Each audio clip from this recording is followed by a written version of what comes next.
that's not all, folks. Here's the real blockbuster. Brace yourselves, you might want to sit down. Spider-Man's real name is...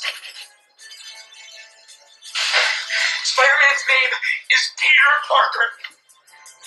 What the...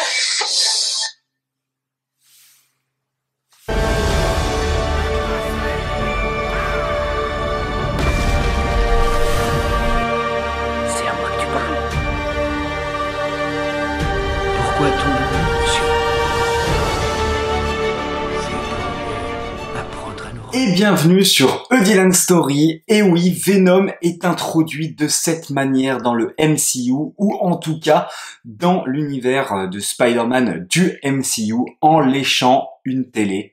Et tout le monde applaudit. C'est merveilleux. Quoi de mieux que le cinéma, quoi de mieux que les blockbusters, quoi de mieux que Venom 2, j'ai envie de vous dire. C'est incroyable. Quel film, quel chef-d'œuvre. Vous l'aurez compris tout de suite, c'est 100% spoiler, puisqu'on s'en bat les couilles de spoiler Venom 2.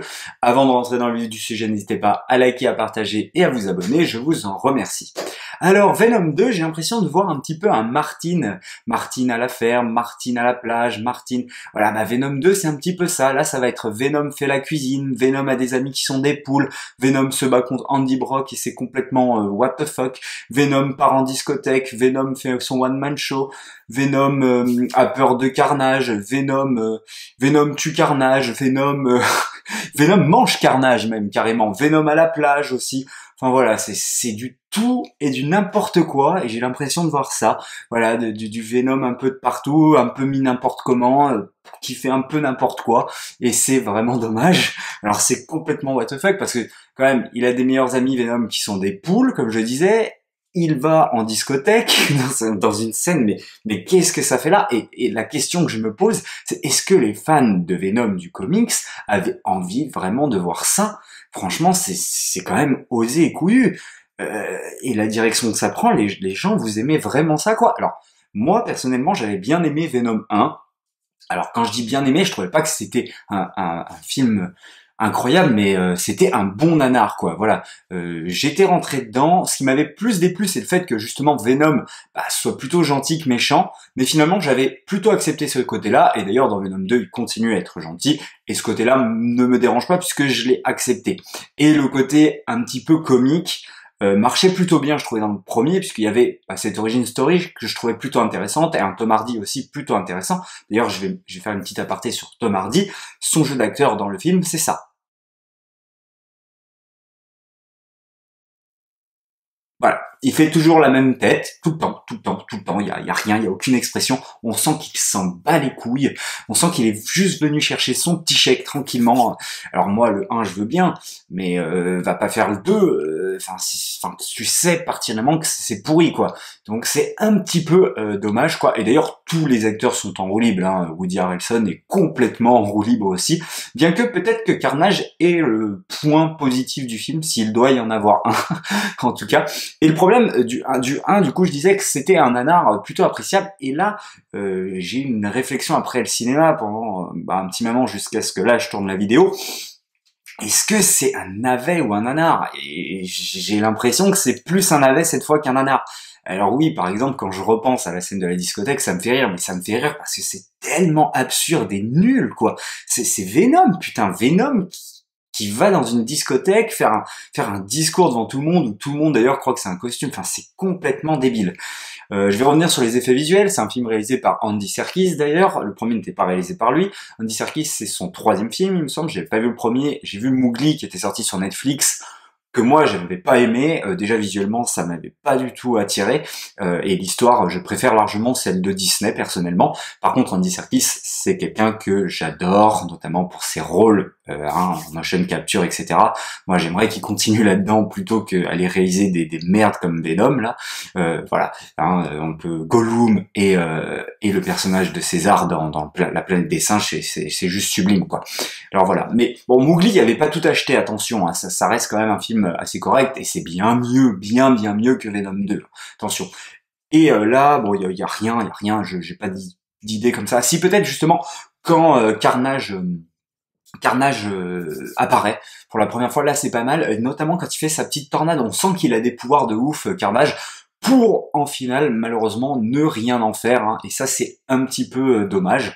Et dans ce film il y a aucun enjeu pour moi, enfin ouais bon bah il doit aller tuer Carnage, ok, et même comment ça se résout, la finalité des choses se résout, enfin voilà, ça me procure aucune émotion. Par contre, j'aime bien un plan aussi qu'a fait Andy Serkis, c'est justement quand on arrive à cette fameuse cathédrale où où va se dérouler l'action finale, ça m'a fait pencher à une couverture de comics d'un Spider-Man que je vous mets juste là, et là il y a vraiment un style visuel et j'ai l'impression qu'il y avait vraiment un truc à faire avec cette cathédrale, voilà, c'est dans le noir, il y a des éclairs, etc. Enfin il y a vraiment un côté, mais bon c'est tellement humoristique on en a plus rien à foutre au final, et même que d'ailleurs Carnage bute des gens comme ça, il est extrêmement fort, ça nous fait ni chaud ni froid. D'ailleurs c'est un petit peu moins gore que le premier dans mes souvenirs, hein. Par contre il aurait été Red, ça aurait été pas mal parce que du coup il y a pas mal de mecs qui meurent par Carnage, et ça aurait été un petit peu plus gore, ça aurait été plutôt sympathique ça, voilà. Par contre visuellement moi par exemple, bon il y en a qui critiquent les CGI, moi je les ai pas trouvés non plus trop dégueulasses, je trouve que ça c'est plutôt bien fait, mais au service du néant malheureusement. Donc à partir de là, voilà, j'avais même pas envie de faire la critique à la base du film, j'ai vraiment hésité quoi. Mais voilà, malheureusement Venom 2, il dure qu'1h30, et heureusement j'ai envie de vous dire, parce que cette fois-ci il aurait duré 2 heures, putain mon dieu quoi. Et voilà, bon bah y a rien à retenir de ce film malheureusement, et même franchement la scène post-générique, faut arrêter, putain, enfin l'introduit pas comme ça dans le MCU, et tout le monde applaudit, tout le monde est content, oh ouais, super, mais what the fuck quoi. Oh moi je veux bien des propositions, je trouve que c'était assez juste ce qu'ils avaient fait dans Venom, je comprends qu'on puisse déjà ne pas aimer, mais alors là, ils se sont totalement lâchés quoi, ils en ont plus rien à foutre du Venom des comics, ou même dans mes souvenirs de la série animée. On va même d'ailleurs réhabiliter le Venom de Spider-Man 3, hein. Enfin c'est là celui-là c'est une catastrophe absolue, hein. Ouais, voilà. Alors ouais c'est drôle, je pense que ça va plaire à beaucoup de monde puisque beaucoup de monde rit dans la salle. Même moi, hein, je vais pas le nier, j'ai ri 2-3 fois, mais voilà quoi, je m'en fous quoi. Si c'est, enfin, y a rien. Voilà, y a rien, et voilà, c'est Venom à la plage, enfin c'est n'importe quoi. Non mais rien quand j'y repense, c'est vraiment n'importe quoi. Et je pense celui-là, je le mets plus dans les navets que les nanars. Je sais même pas si je le reverrai une autre fois. Voilà, bon. Malheureusement, c'est plutôt dommage. Et du coup, c'est ce Venom-là qui va être le Venom du MCU. Ça craint. C'est bizarre, quoi. Enfin, bon, ok. Voilà. Et donc, ça veut dire qu'ils vont continuer sur la pente on fait de l'action, on met des enjeux en place et on casse l'action par des blagues. Là par exemple les enjeux, mais on en a rien à foutre, hein, mais totalement, hein, tellement tout est débile, enfin tout ce qui se passe est débile dans le film, que le moindre la petite chose qui est sérieuse, on s'en fout complet, hein. Franchement, l'ex de Deep Rock peut mourir, on n'en a rien à taper, enfin, c'est d'un ridicule, mais absolu, hein.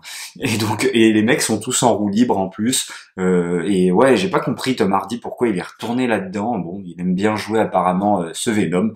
Écoutez, tant mieux pour lui, hein. Moi, en tout cas, j'ai pas grand-chose à dire, à part que je lui mets 2. Pas terrible, mais bon, voire 1,5, hein, mauvais, enfin, bon, ça penche entre les deux, hein, ça peut être l'un et l'autre, en tout cas, voilà, c'était bien nul. Bon, moi, écoutez, dites-moi ce que vous en avez pensé dans les commentaires, hein, si vous aimez cette proposition de Venom.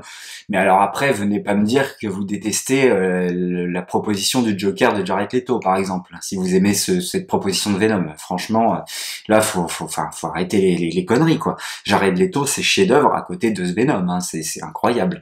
Enfin bon, voilà. Moi, je vais aller décompresser de ce film en regardant Bad Taste de Peter Jackson. C'est rien à voir, mais au moins, voilà, ça va me faire oublier l'autre merde et je vais pouvoir me détendre lors d'un petit moment. Voilà. N'hésitez pas à liker, à partager, à vous abonner, à lâcher un petit commentaire. Et nous, comme d'habitude, on se dit à la prochaine pour une prochaine histoire. Tchuss!